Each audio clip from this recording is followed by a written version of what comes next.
الحمدللہ والصلاۃ والسلام علی رسول اللہ۔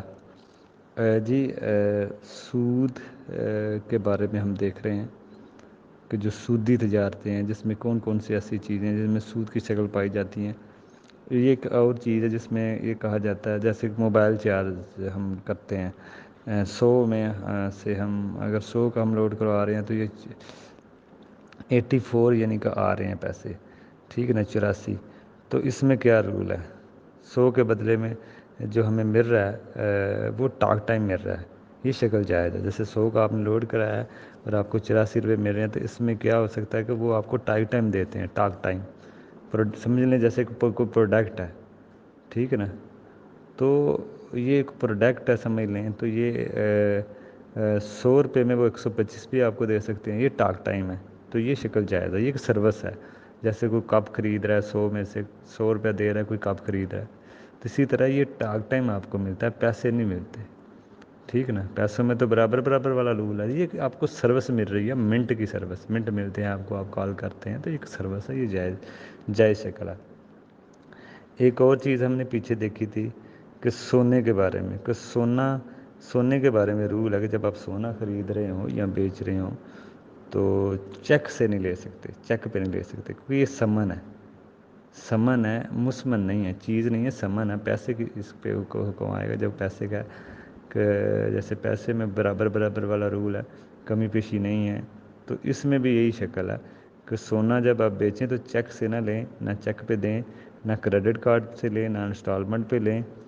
سونا ایڈوانس پیسے پر بھی نہیں لے سکتے، اس کے بارے میں اجماع ہے علماء کا۔ سونا اور چاندی، روپے، پیسے، ڈالر، ریال میں قاعدہ یہی ہے کہ ہاتھوں ہاتھ والا رول اس میں چلے گا، برابر برابر۔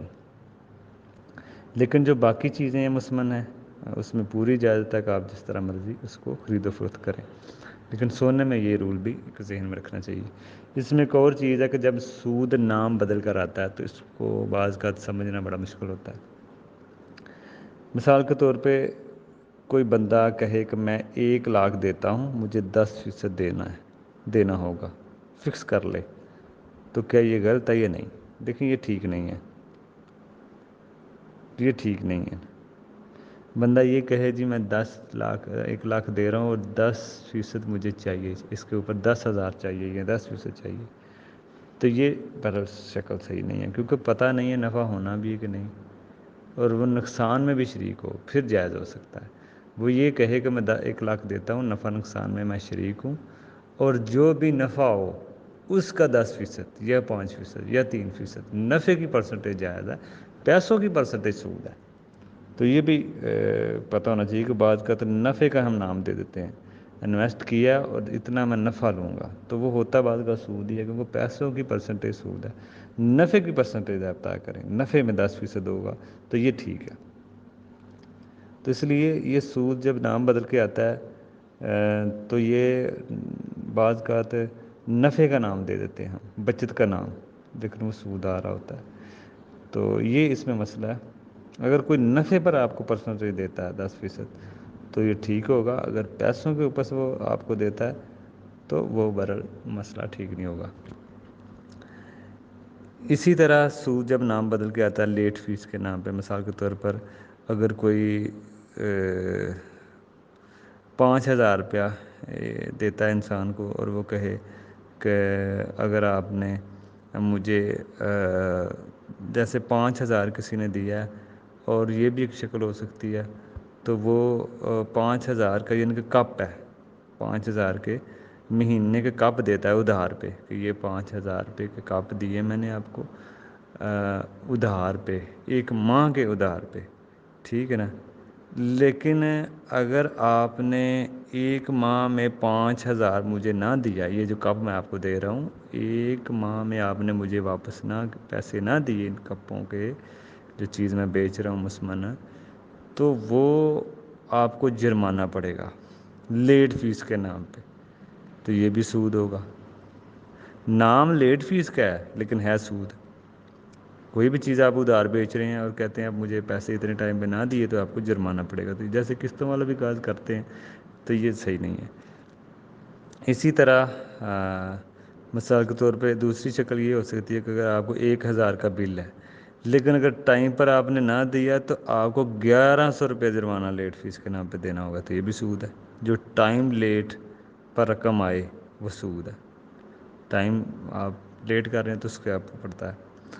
تو اسکالر کا اس میں یہی فتویٰ ہے کہ لیٹ فیس کے نام پر جو جرمانہ ہے وہ بھی سود ہے۔ اسکالر کا فتویٰ موجود ہے، جو ٹائم پر رقم نہ دینے کی وجہ سے جو رقم بڑھ رہا ہے وہ سود ہے، اور بڑھنے والی رقم کو سود کہتے ہیں۔ تو یہ جیسے حلال صورتیں بھی ہو سکتی ہیں، ٹھیک ہے نا، جیسے اسکول والے بھی یہی کرتے ہیں۔ دوسری اگر شکل ہم دیکھیں لیٹ فیس کے نام پر، اسکول والے جو ہوتے ہیں وہ بھی ایسی کرتے ہیں، اگر لیٹ فیس کے نام پہ وہ جرمانہ لیتے ہیں تو وہ بھی سود ہے۔ اہل علم کی رائے موجود ہے کہ اسکول والوں کو بھی ایسے نہیں کرنا چاہیے، بلکہ اس کی حلال صورتیں ہو سکتی ہیں، وہ ہم دیکھتے ہیں۔ وارننگ کر سکتے ہیں، جس بچے کو وارننگ کریں، وہ کوئی بلیک لسٹ بنا لیں اس کی کہ یہ بچوں کوئی فیس ٹائم پہ نہیں دیتے، اس پہ تھوڑی سختی کریں، اس کو وارننگ کریں، مطلب کہ مہلت بھی دیتے ہیں، کیونکہ اسلام نے مہلت دینے والے کے لیے بھی اجر رکھا ہے۔ جیسے صحیح بخاری کی حدیث ہے کہ تاجر کے بارے میں آتا ہے کہ وہ لوگوں کو مہلت دیتا، اللہ نے اسے معاف کر دیا۔ دوسرا گرنٹر بھی ہو سکتا ہے، اس کا کوئی گرنٹر رکھ لیں۔ تو یہ اس میں مسئلہ ہے۔ تو اس لیے آپ اگر کوئی آپ کے پاس کام کر رہا ہے تو وہ اگر صحیح نہیں کرتا تو آپ اس کی تنخواہ سے پیسے کم کر سکتے ہیں، یہ ہو سکتا ہے۔ کوئی اگر کوئی کام صحیح نہیں کر رہا، ٹھیک ہے نا، یہ تو علماء نے اجازت دی ہے، تو پلنٹی یہ ہو سکتی ہے، اس میں کمی ہو سکتی ہے۔ جیسے وقت پر وہ تنخواہ اس کی کم ہو سکتی ہے اگر وہ کام صحیح نہیں کرتا، جیسے آپ نے کسی پہ کام پہ رکھا ہے اور وہ آپ نے جو بھی اس سے طے کیا ہے لیکن وہ پھر بھی کام صحیح نہیں کرتا، تو اس کی سروس، اس کے کام کو دیکھتے ہوئے مالک تنخواہ میں کمی لا سکتا ہے، یہ شکل ہو سکتی ہے برحال۔ لیکن لیٹ فیس کے نام پہ جرمانہ یہ برحال یا اس کے لیے کوئی سروس کم کر دے بندہ کوئی جو صحیح کام نہیں کر رہا، لیکن یہ جو فیس ہوتی ہے اس میں ہمیں بڑھنا نہیں چاہیے، کوئی اور راستہ اختیار کرنا چاہیے۔ لیٹ فیس کے نام پہ جو چیزیں ہیں وہ سود ہے۔ السلام علیکم۔